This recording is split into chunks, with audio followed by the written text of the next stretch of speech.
So Timo, welcome to Cape Town. How is the experience so far? Thank you. I'm just here for like 24 hours, not even 24 hours, maybe like 13 hours, but it's for me like coming home. Yeah. I've been here my first time back in 2015 for the Cape Epic on 2 wheels. Yes. But I tell you, I love it way more on 4 wheels. Yeah. But how is the weather compared to where you come from? Well, you have spring now, right? So now it's getting better and better here. So I was just recently in Miami, so we had like 35 degrees. Very warm conditions, but it's pretty cool to be back here. So whatever the weather is, I love to be here.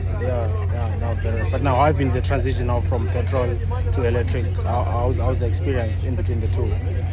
Well, that's a new era, a new beginning for all of us, and I have to say the instant torque the electric cars have is super impressive. It's stunning.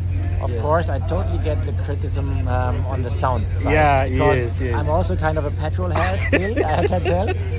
But in the end, this is what motorsport is going for, and the future is going for. And that's why we have to deal with the situation we have. And I tell you, as a driver, it doesn't matter. If you're behind the wheel, you go all in. Wheels, you go all out. Yes, exactly.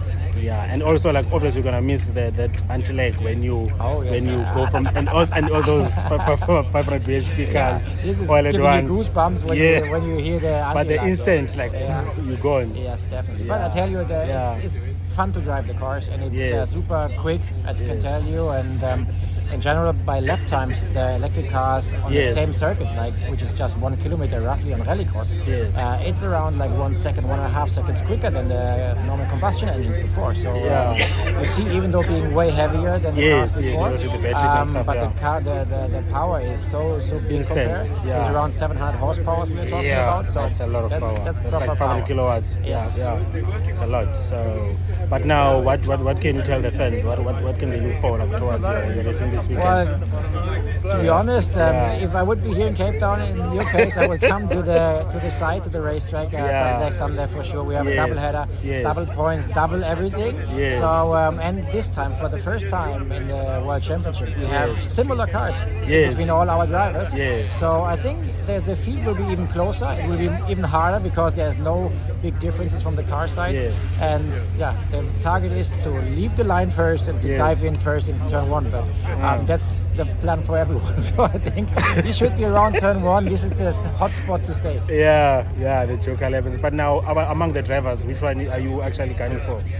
Like Christopher Sen or the Hansen brothers? Johan is when you look to the results, he's the strongest with his team and his car. But like I said, now it's different. Now it's different. Now we have the same cars. Unfortunately for me, the first time I haven't driven the car. I don't know the car so far. I have to leave soon to make some seat fitting and to get to know the car. But I tell you, I will go in and I will send it. That's for real.